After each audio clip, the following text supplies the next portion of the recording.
है। Chief justice of India justice Suryakant ji ने कहा है कि यह न्यायालय पर पहली गोली चलाने के समान है। न्यायालय के दरवाजे पर जाएंगे और खटखटाएंगे तो हमें वहां से जरूर न्याय मिल जाएगा। मगर अगर किताबों में इस तरह से पढ़ाया जाए कि न्यायालय में भ्रष्टाचार है तो इससे जनता का विश्वास न्यायालय पर से उठेगा और ये बड़ी खतरनाक बात है। इससे इस देश के लोकतंत्र को खतरा होगा, इस देश के डेमोक्रेसी को खतरा होगा। हम एक बात आपसे कहते हैं कि यह क्यों नहीं पढ़ाया गया कि पॉलिटिकल सिस्टम जो राजनीतिक सिस्टम हमारा है उसमें करप्शन है। यह क्यों नहीं पढ़ाया गया। और आप सब लोगों को होली की बहुत बहुत शुभकामनाएं हमारी तरफ से। आप खुशी खुशी होली मनाएं, रंग बिरंगी और रंगों से होली खेलें। आपके परिवार, बाल बच्चे सब जो है आगे बढ़े, तरक्की करें। बनारस की आवाज news channel like, subscribe, share जरूर करें। साथियों, आप देखना शुरू कर चुके हैं बनारस की आवाज न्यूज चैनल। आज हमारे साथ खास बातचीत करने के लिए एडवोकेट तनवीर अहमद सिद्दीकी साहब जुड़ चुके हैं और बात करेंगे कि जिस तरह से एनसीईआरटी की किताब से न्यायपालिका में भ्रष्टाचार के जो पार्ट है उसको हटाया जाएगा और जैसे कि 8 की किताब में ये पार्ट जो पढ़ाया जाता था इसको हटाने की बात चल रही है। इस मामले को लेकर आप क्या सोचते हैं, किस तरह से देखते हैं इस मामले को? देखिए, ये बहुत ही डेंजरस इनिशिएटिव एनसीईआरटी के द्वारा लिया गया है और इसको जितना भी कंडेम किया जाए वो कम है।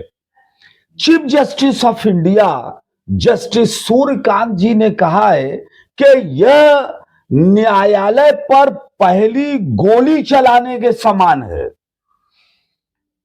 तो ये बहुत बड़ा कमेंट है चीफ जस्टिस ऑफ इंडिया पर कि चीफ जस्टिस ऑफ इंडिया का कि ये न्यायालय पर गोली चलाने का एक तरह का पहला प्रयास है।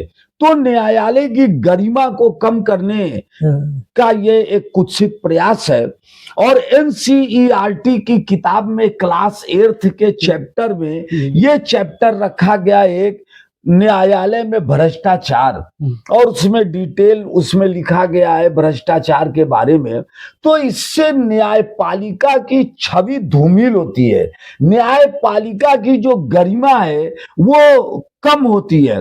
और न्यायपालिका जो न्याय का मंदिर है इस डेमोक्रेसी में, जहां इस देश की जनता पॉलिटिकल सिस्टम से त्रस्त होती है या पॉलिटिकल सिस्टम का शिकार होती है, एग्जीक्यूटिव का शिकार होती है, तो ये जनता के उम्मीद की किरण ये न्यायालय है।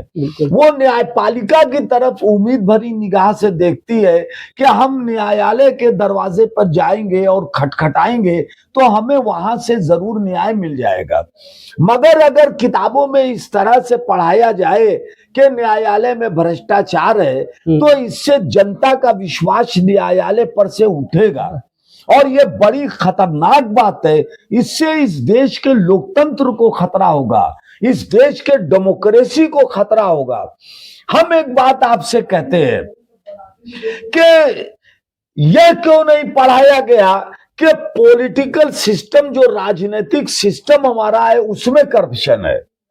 यह क्यों नहीं पढ़ाया गया कि हमारे जो मिनिस्टर हैं वो करप्ट हैं। वह क्यों नहीं बताया गया कि गांव से लेकर जो हमारे एमपी एमएलए हैं वो और पूरी और एग्जीक्यूटिव जो है उस एग्जीक्यूटिव में भी करप्शन है।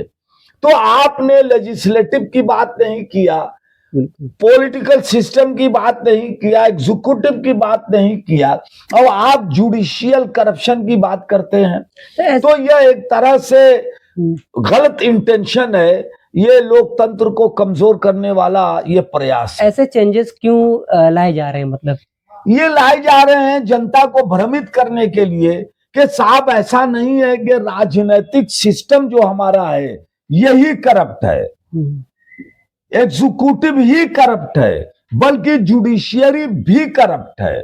तो एक तरह का ये सिग्नल दिया जा रहा है कि इस देश की जनता जो नेताओं की तरफ उंगली उठा रही है, पूंजीपतियों की तरफ उंगली उठा रही है, काला बाजारी और जो है जमाखोरी की तरफ उंगली उठा रही है। और जो अन्याय इस देश की जनता को हो रहा है कि साहब ये कार्यपालिका और एग्जीक्यूटिव और एडमिनिस्ट्रेशन उसके साथ अन्याय कर रहे हैं, तो वो उसको टर्न करना चाहते हैं डिबेट को कि साहब जुडिशियरी भी करप्ट है। तो अब जुडिशियरी पे बहस हो तो तब तक ये जो है अपना फेस सेविंग रहे, इनकी ये फेस सेविंग की एक तरह से चाल है। तो ऐसे में ऐसी चीजें की जरूरत पड़े क्या? वाकई में जो करप्शन है, जो पॉलिटिकल करप्शन है, पॉलिटिकल के अंदर जो करप्शन हो रहा है, तो क्या इस करप्शन को कहीं ना कहीं लोगों से ये चीज को हटाने की कोशिश की जा रही है कि लोग सोचते हैं कि जो पॉलिटिकल पार्टियां है उसमें करप्शन होता है? जनता को तो सब मालूम है, ये जनता है, सब जानती है। तो करप्शन जो है ये हमारे विकास को, भारत के विकास के गति को अवरुद्ध कर रहा है, ये दीमक का काम कर रहा है। इसलिए करप्शन को दूर करने के लिए चाहे वो पॉलिटिकल सिस्टम में हो, चाहे वो लेजिस्लेचर में हो, चाहे वो एग्जीक्यूटिव में हो, चाहे जुडिशियरी में हो, जहां भी करप्शन हो तो उसको दूर करने के लिए प्रयास होना चाहिए। और जहां तक जुडिशियरी के करप्शन की बात है, तो जुडिशियरी में आज भी करप्शन बहुत ही कम परसेंटेज में है। आज भी जुडिशियरी में अच्छे जजेस हैं और आज भी हमारे भारत की जुडिशियरी अच्छे जजमेंट्स देती हैं। तो अगर कुछ एक मामलों को छोड़ दिया जाए तो हम पूरे जुडिशियल सिस्टम को एक ही पेन से, एक ही ब्लैक पेन से नहीं वो कर सकते हैं। तो इसलिए और जुडिशियरी को भी चाहिए कि इन हाउस वो ऐसा मैकेनिज्म बनाए कि अगर जुडिशियरी में कहीं कोई करप्शन है, कोई शिकायत मिलती है तो उस पर त्वरित कार्रवाई होना चाहिए। जुडिशियल अपॉइंटमेंट भी फ्री एंड फेयर होना चाहिए। हमारे कोलोजियम सिस्टम के थ्रू जो जजेस आते हैं वो आप समझे उसमें बहुत से पॉलिटिकल रेफरेंस से आते हैं। तो उसमें पॉलिटिकल के साथ 4 जज आप अपना ले लीजिए, 2 हमारा ले लीजिए।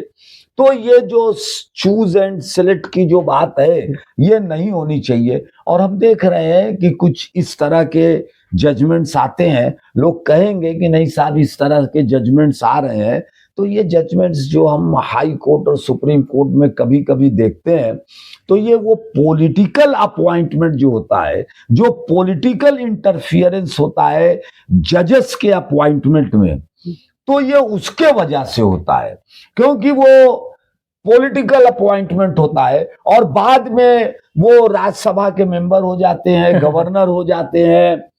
तो इसको चेक करने की जरूरत है, इसको कंट्रोल करने की जरूरत है। ऐसे में न्यायपालिका पर पहले से अब क्या वाकई में लोगों का विश्वास कम होता जा रहा है?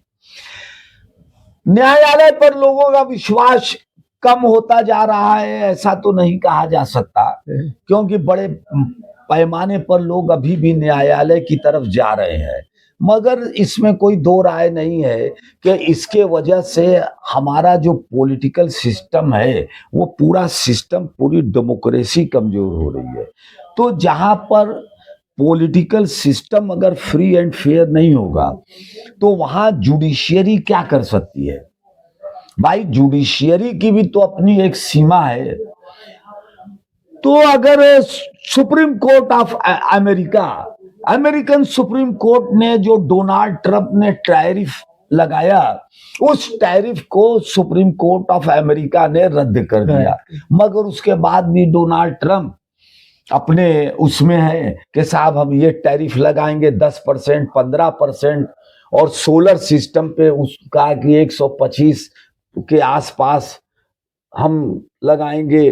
तो वो जबरदस्ती बात है। तो हमें कोर्ट के ऑर्डर को जो है सम्मान देना चाहिए, कोर्ट जो फैसला देती है उसमें सम्मान करना चाहिए और कोर्ट को भी सोचना चाहिए कि वो ऐसा कोई फैसला न करे जिससे कि पब्लिक के अंदर उसकी जो इज्जत है वो कम हो। ठीक बहुत अच्छा लगा बात करके, लेकिन एक सवाल तो अभी भी रह गया है, जी। क्या वाकई में जो आज का पॉलिटिकल मामला चल रहा है, जैसे पॉलिटिकल लोग हैं या पॉलिटिकल सियासी पार्टियां हैं, वो जजमेंट के पर हावी हो चुके हैं, जैसे कि उनके इशारे पर ही जजमेंट किया जा रहा है?